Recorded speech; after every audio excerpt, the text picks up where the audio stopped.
নমস্কার বন্ধুরা, welcome to our Bong kitchen. আবার চলে এসেছি নতুন এপিসোড, নতুন রেসিপি নিয়ে। ঠান্ডা চলছে, ভালো রকম ঠান্ডা পড়ে গেছে। তা আজকে আমাদের এপিসোড নাম্বার 77-এ আমরা আজকের রেসিপি দেখাবো পনির কাটলেট। খুব সহজেই আমরা এটা বানিয়ে নিতে পারবো।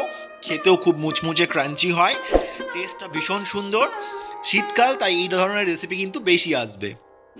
এক্ষেত্রে আমি 450 গ্রাম পনির নিয়ে নিয়েছি, বাট বলে রাখি আমি এখানে সোয়া পনির ব্যবহার করছি। আপনারা চাইলে নর্মাল পনিরও নিতে পারেন। সোয়া পনির যাদের মিল্কে কোনো সমস্যা থাকে তারা সোয়া পনির খেতে পারে। তা আমি এক্ষেত্রে কিন্তু সোয়া পনির ব্যবহার করছি, আপনারা নর্মাল পনিরও নিতে পারেন। তো 400 গ্রাম পনিরকে প্রথমে এরকম স্লাইস করে জাস্ট একটা রাফলি বড় বড় সাইজেরই কেটে নিলাম। এবার এখানে স্বাদ মতো লবণ অ্যাড করছি, ম্যারিনেট করার মতো, যেমন করে আমরা মাংস বা মাছ ম্যারিনেট করি সেভাবে ম্যারিনেট করব। এবার 1 চামচ হলুদ গুঁড়ো এর মধ্যে অ্যাড করে দিচ্ছি।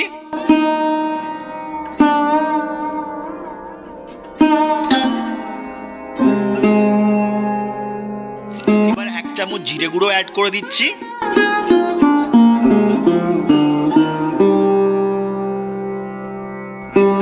এবার অ্যাড করছি 1 চামচ ধনে গুঁড়ো। আমার ধনেটা কিন্তু রোস্টেড, জাস্ট কড়াই ফ্রাই করে গুঁড়ো করা, সেটা অ্যাড করলাম। এবার অ্যাড করলাম 1 চা চামচ কাশ্মীরি লঙ্কা গুঁড়ো। এবার ভালো করে এটাকে মাখিয়ে নেব।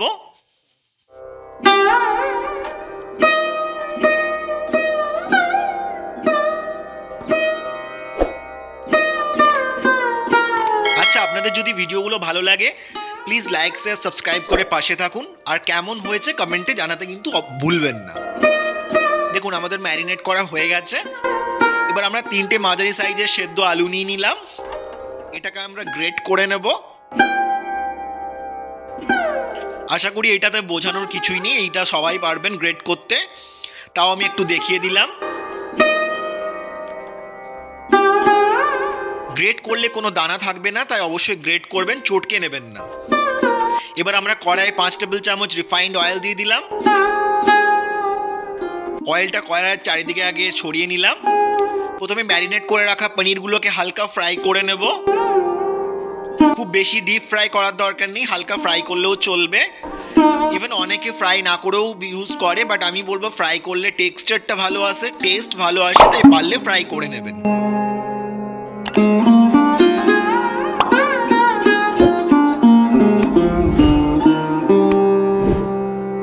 ফ্রাই করা আমাদের হয়ে গেছে, এবার আমরা তুলে নিচ্ছি।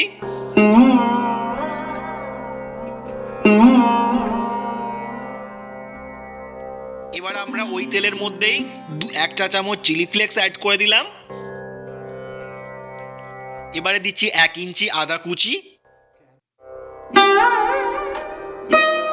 এবার ভালো করে এটাকে আমরা নাড়াচাড়া করে রান্না করব। আপনাদের ভিডিওগুলো কেমন লাগছে সেটা মূল্যবান আপনাদের মতামতটা জানাতে কিন্তু ভুলবেন না।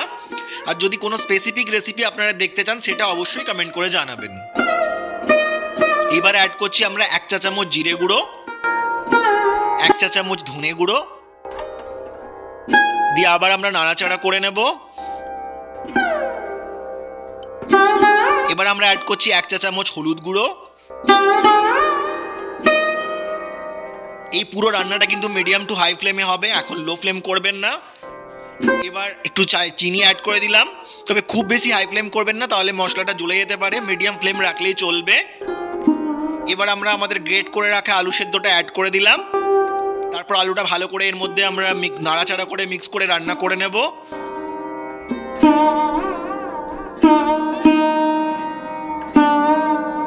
এবার আমরা স্বাদ মতো লবণ দিয়ে দিচ্ছি। আপনারা চাইলে সামান্য বিট লবণও ব্যবহার করতে পারেন, আমি করিনি। এবারে কাশ্মীরি লঙ্কা গুঁড়ো একটু দিয়ে দিচ্ছি কালারের জন্য। আপনারা যদি বেশি ঝাল খাওয়া পছন্দ করেন তাহলে কিন্তু অবশ্যই আপনারা ঝাল লঙ্কা গুঁড়ো দিতে পারেন। আমি প্রেফার করি না, তাই আমি কাশ্মীরি লঙ্কা গুঁড়ো দিলাম। এবার দেখুন আমাদের পনিরটা আমরা ফ্রাই করে তুলে নিয়েছিলাম, সেটা ঠান্ডা হয়ে গেছে, সেটাকে গ্রেট করে নেব। আবার গরম অবস্থায় গ্রেট করতে যাবেন না, হাতে কিন্তু ছ্যাঁকা লেগে যেতে পারে, বলে দিলাম। দেখুন গ্রেট করা হয়ে গেছে। এবার এই গ্রেট করা পনিরটা আমরা আলুর সাথে অ্যাড করে নেব, দিয়ে ভালো করে আমরা নাড়াচাড়া করে রান্না করব। মানে যাতে যেটুকু ময়েশ্চার আছে, জল আছে, সেটা যেন পুরোটা ড্রাই হয়ে যায়। কারণ না হলে আমরা যখন কাটলেটটা বানাবো তখন ভেঙে যাওয়ার চান্সেস থাকবে। তাই যতটা সম্ভব জলটাকে অ্যাবজর্ব করানোর জন্য ভালো করে রান্না করে নেবেন। শেষ অবস্থায় আমরা ধনে পাতা দিয়ে দিলাম 3 টেবিল চামচ মতো, দিয়ে এটাকেও ভালো করে আমরা মিক্স করে নেব। তারপরে এটাকে আমরা ঠান্ডা হতে দেব। সেই ফাঁকে আমরা একটা কাজ করব, কি আগে আমরা চাটনিটা বানিয়ে নেব।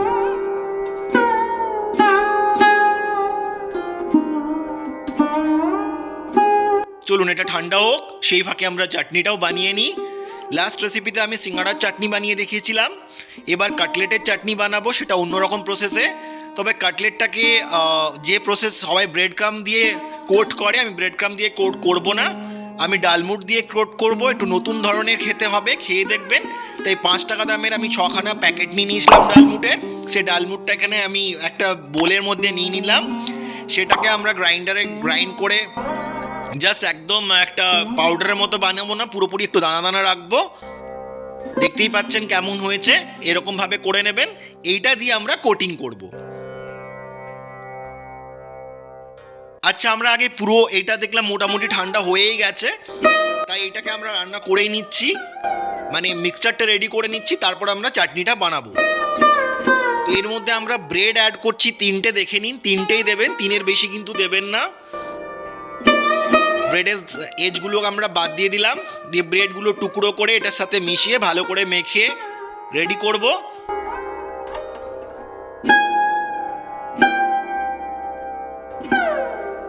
আশা করি আপনাদের প্রসেসটা বুঝতে অসুবিধে হচ্ছে না।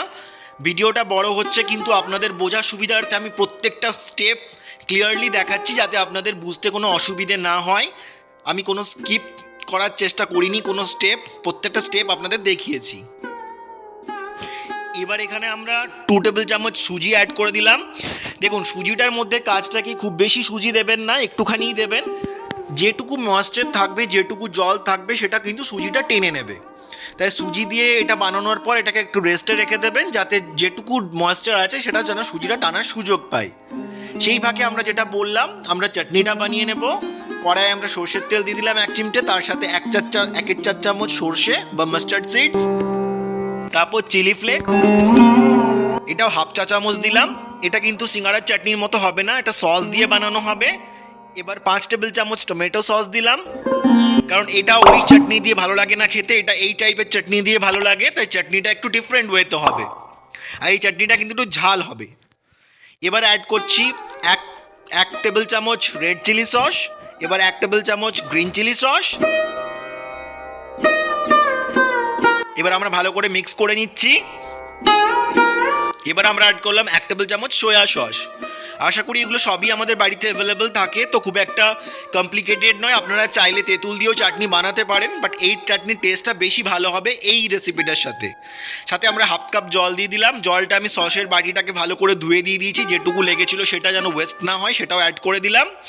এবার ভালো করে এটাকে ফুটিয়ে নিলে আমাদের চাটনি তৈরি। এদিকে আমাদের ডোটাও সেট হয়ে গেছে। ডো বলছি এজন্য, ডোয়ের মতোই বানাতে হবে তাই। এবার প্রথমে আমরা ইকুয়াল পোর্শনে ডিভাইড করে নেব। এটার পিছনে কারণ আছে, নাহলে আবার ছোট বড় হলে ঝামেলা হবে, কেউ বলবে আমাকে বড় দিয়েছে, আমাকে ছোট দিয়েছে, তাই না? বাড়িতে তো এগুলো হয়েই থাকে। তাই ইকুয়াল শেপে প্রথমে বানিয়ে নেবেন পোর্শনটা, তারপরে যেমন খুশি শেপ দিতে পারেন। আমি স্কোয়ার শেপ দিচ্ছি, আপনারা ট্রায়াঙ্গেল দিতে পারেন, রেক্ট্যাঙ্গেল দিতে পারেন, মানে চ্যাপটা যেমন হয় লাইক প্যাডের মতো শেপ দিতে পারেন, সেটা আপনাদের কল সম্পূর্ণ। বাট ইউজুয়ালি যেটা হয়ে থাকে রেক্ট্যাঙ্গেল শেপের, আমি সেরকম শেপই দেওয়ার চেষ্টা করেছি। আমি রেকমেন্ড করবো এরকমই শেপ দেওয়ার, বাট আপনারা চাইলে আপনাদের ইচ্ছে মতো শেপ দিতেই পারেন, সেখানে কোনো অসুবিধে নেই। দেখুন কীরকম করে শেপটা দিলাম, দুদিক দিয়ে চেপে চেপে ঘুরিয়ে একদম স্কোয়ার, যেমন হয় স্কোয়ার পুরো বলা যাবে না, রেক্ট্যাঙ্গেল টাইপ শেপটা দেওয়া হয়েছে। আশা করি আপনাদের বুঝতে অসুবিধে হয়নি। সেমভাবে আমরা প্রত্যেকটা বল যেটা বানিয়েছি ইকুয়াল সাইজের, প্রত্যেকটাকে আমরা এরকম শেপ দিয়ে দেব। সব শেপ দেওয়া রেডি হয়ে গেছে, আশা করি বুঝতে পেরে গেছেন।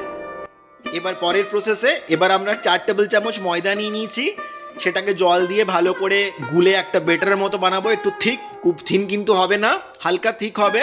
আর এটা আমাদের ডালমুট ক্রাশ করাটা, যেটা আমরা মিক্সিতে হালকা ক্রাশ করেছি। প্রথমে কোট করার সময় খেয়াল রাখবেন আমি রাইট হ্যান্ডটা ড্রাই হাত আমার, আর লেফট হ্যান্ডটা আমার ওয়েট হাত হবে, ভেজা হাত। তাই প্রথমে আমি ডালমুটে দিলাম, তারপর সেখান থেকে আমি ডাবল কোট করব। ডাবল কোট করলে বেশি ক্রাঞ্চি হয়। এবারে বাঁ হাত দিয়ে আমি করছি কি, ময়দার বেটারের মধ্যে ভালো করে ডিপ করলাম। তারপর আমি আবার ডালমুটের মধ্যে দিয়ে ডালমুটের লেয়ারটা তৈরি করছি। কোটটা মাথায় রাখবেন ভালো করে, ডাবল কোট করলে বেশি বড় হলে ভালো কোটিং হবে, ভালো লেয়ার হবে। সিঙ্গেল কোটও করতে পারেন, সম্পূর্ণ আপনাদের চয়েস। কিন্তু আমি রেকমেন্ড করবো ডাবল কোট হলে খেতে বেশি ভালো লাগে, বেশি ক্রাঞ্চি হয়। একটা হাত শুকনো, একটা হাত ভেজা, এটা মনে রেখে কাজ করবেন, নাহলে কিন্তু খুব অসুবিধে হবে, খুব ওয়েস্ট হয়ে যাবে। দেখুন আমার কি সুন্দর রেডি হয়ে গেছে। সেম প্রসেসে আমরা প্রত্যেকটা কাটলেটকে কোট করে রেডি করে নেব। চলুন এবার আমরা কড়াইয়ে তেল দিয়ে দিই। এটা কিন্তু আমি ডিপ ফ্রাই করব না, পুরো ডুবিয়ে ফ্রাই হবে না, এটা হালকা লাইট ফ্রাই হবে, কিছুটা যেমন তাওয়ার মধ্যে সেঁকা হয় সেই টাইপের। আমি পুরো ডুবিয়ে ফ্রাই করি না ইউজুয়ালি কাটলেট জাতীয় আইটেম, এটাই আমার পছন্দের, আমি এইভাবেই ফ্রাই করি, আর এইভাবে খেতেও ভালো লাগে। বানিয়ে একবার ট্রাই করি। এভাবে একে একে দিয়ে দেবেন, দিয়ে যখন হালকা লালচে লালচে হবে উল্টে পাল্টে দেবেন, খুব সাবধানে উল্টাবেন। আমি স্পুন ব্যবহার করছি, কারণ স্প্যাচুলাতে ভেঙে যাওয়ার চান্সেস থাকবে ইনিশিয়ালি, যতক্ষণ না এটা হার্ড হয়ে যাচ্ছে, যতক্ষণ না ভালো করে কুক হচ্ছে, ততক্ষণ অবধি চামচে করে আস্তে আস্তে ওলট পালট করতে হবে। দেখুন আমার কাটলেট রেডি হয়ে গেছে। যখন এরকম হয়ে যাবে তুলে নেবেন। সেম প্রসেসে প্রত্যেকটা কাটলেটকে রেডি করে নিন, তাহলে আমাদের পনিরের সুস্বাদু কাটলেট তৈরি। এই শীতের বিকেলবেলা চাটনি দিয়েও জমে যাবে, ইভেন চা দিয়েও খেতে পারেন। আপনারা চাইলে এটা স্টোর করে রাখতেও পারেন, যখন ইচ্ছে মাইক্রোওয়েভে দিয়ে গরম করে খেতে পারেন, তাওয়ার মধ্যেও গরম করে খেতে পারেন। তো আমি এটা চাটনি দিয়ে সার্ভ করছি, যে চাটনিটা বানালাম সেটা দিয়ে। আপনারা চাইলে কিন্তু চা দিয়েও সার্ভ করতে পারেন, বাট গরম খাবেন, যখনই খাবেন সেটা খেয়াল রাখবেন। এবার কতটা ক্রাঞ্চি হয়েছে সেটাও আমি আপনাদের দেখিয়ে দেব, দেখে নিন কতটা ক্রাঞ্চি হয়েছে।